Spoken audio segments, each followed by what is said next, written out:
Buat kalian yang lagi kerja di China atau emang lagi study, kalian pernah dengar tempat ini gak sih? Jadi ini tempat tuh bener-bener ngeri dan katanya banyak kejadian aneh. Apalagi latar belakang tempatnya bikin bulu kuduk merinding dengernya. Sebelumnya mohon maaf ya kalau agak keluar jalur sedikit nih bahasanya.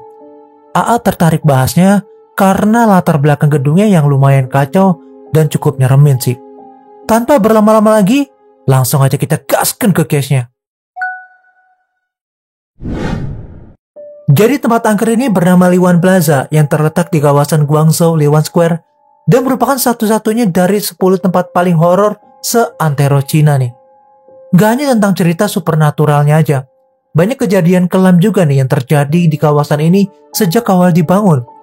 Wajar aja jika tempat ini juga disebut sebagai Liwan Corpse Field yang berarti lapangan jenazah Liwan.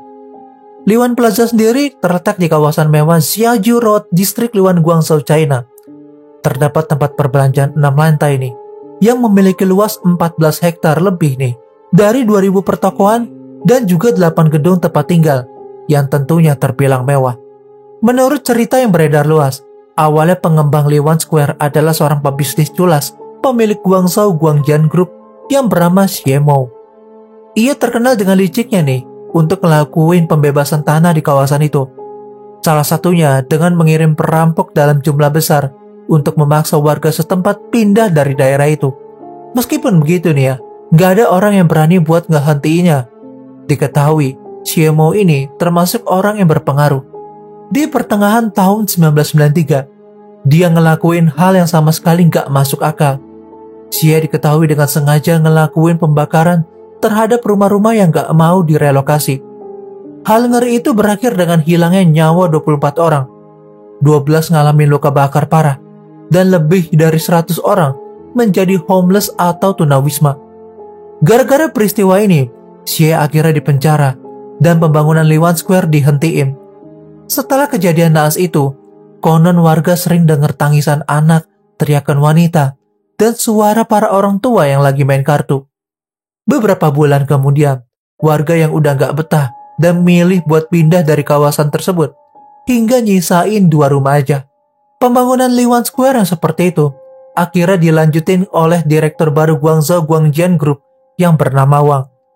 Dia pun ngelanjutin penghancuran rumah, namun ada salah satu anak dari 2 keluarga yang tersisa kerap berdiri dengan pandangan kosong di depan konstruksi bangunan dan berkata, "Hei hantu, kenapa hari ini kamu gak pakai baju merahmu?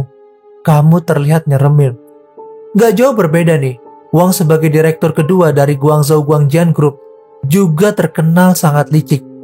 Dia diketahui gak begitu memperhatikan para pekerja yang ngalamin kecelakaan kerja serta gak membayar uang pesangon mereka. Namun di awal tahun 1994, tubuh Wang dan kekasihnya ditemuin di lokasi konstruksi dengan dalam kondisi hancur.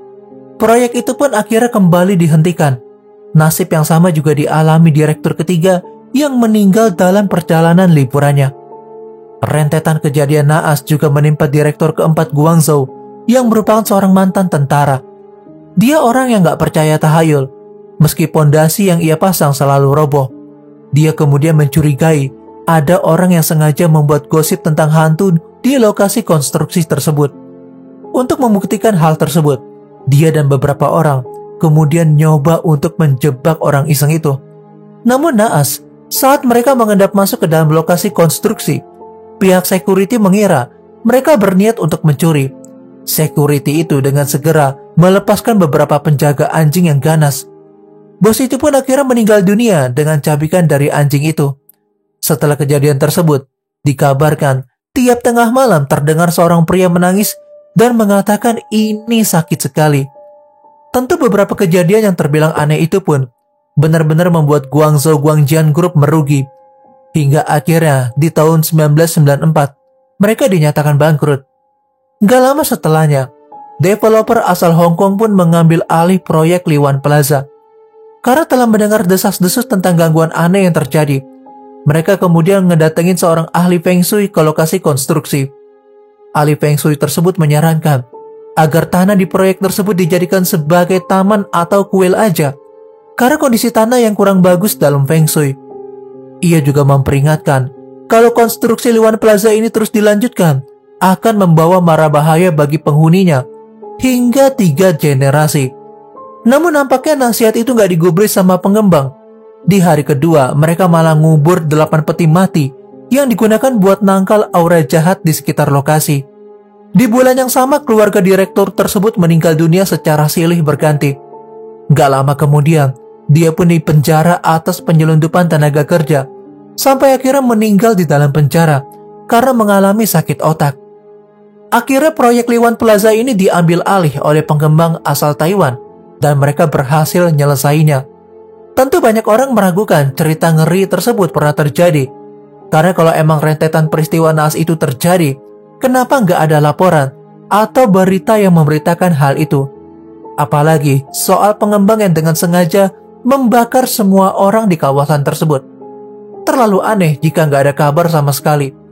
Terus kenapa banyak cerita yang nyebutin kalau kawasan ini angker? Faktanya, Liwan Plaza merupakan proyek pemerintah setempat.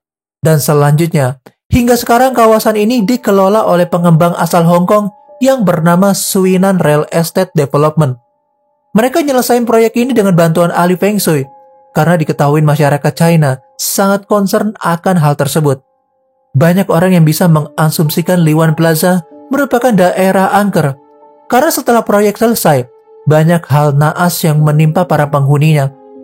Di tanggal 1 April tahun 2017, kepolisian Liwan Plaza mendapatkan laporan kalau ada seorang yang jatuh dari salah satu gedung di Liwan Square.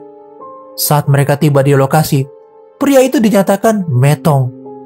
Sebelumnya di tanggal 3 dan 4 Oktober 2016, dalam 2 hari berturut-turut juga, terjadi peristiwa jatuhnya seseorang dari atas gedung. Pihak kepolisian lalu memberikan rekomendasi kepada pihak pengelola agar menguatkan pagar besi di seluruh balkon gedung dan juga memasang jaring pelindung. Tentunya peristiwa naas ini nggak hanya berhenti di situ aja. Di tanggal 14 Agustus 2016, seorang remaja dilaporkan melompat dari menara selatan Liwan Square dan langsung meninggal di tempat. 1 minggu sebelumnya, seorang pria berusia 45 tahun yang bernama Wang dilaporkan sedang ingin melompat dari menara utara Liwan Square. Namun dia berhasil selamat karena polisi setempat memasang bantalan berisi udara sebelum ia melompat. Di tanggal 27 Mei 2016, juga ada seorang pemuda bernama Luo yang melompat dari lantai 5 menara selatan Liwan Square dan meninggal di tempat. Tapi kejadian yang paling aneh terjadi pada malam di tanggal 4 Desember tahun 2014. Saat itu ada seorang pria berusaha menghilangkan nyawanya dengan melompat dari lantai 5. Namun dia menimpa pejalan kaki sampai meninggal. Sedangkan pria itu hanya luka ringan dan dibawa ke rumah sakit. Uniknya, pria yang melompat tersebut diketahui merupakan seorang buronan kasus ruda paksa yang udah 17 tahun melarikan diri, bernama Lin Jinseng. Dia nekat melompat karena kecanduan obat-obatan terlarang dan kondisi mentalnya yang udah terganggu. Sebenarnya dari tahun 2004, udah banyak peristiwa tragis yang terjadi di Liwan Square ini. Sampai akhirnya, Liwan Square disebut sebagai paling angker di China. Karena diketahui, kawasan Liwan Square dulunya merupakan bekas kuburan massal. Selain itu juga, banyak yang memperdebatkan tentang ketepatan pembangunan gedung menurut Feng Shui-nya. Ada yang menyatakan, jika mulai dari penataan eksterior dan interior Liwan Square ini, nggak sangat tepat. Namun hal itu tetap nggak dapat ngejelasin kenapa Liwan Square seakan menjadi tempat favorit untuk orang-orang yang ingin menghilangkan nyawanya. Menurut laporan dari Pusat Penelitian Penyakit di Amerika, penyakit mental emang gak dapat menular. Namun karena banyaknya kejadian yang berulang di tempat yang sama, bisa jadi membuat orang berpikir kalau Liwan Square merupakan surga bagi orang yang udah gelap mata. Apalagi lokasinya yang terletak di pinggir jalan utama Sangjiaju yang sangat ramai. Hingga sekarang, Liwan Square masih beroperasi loh. Di pagi hingga siang hari, suasana masih seperti pusat perbelanjaan pada umumnya.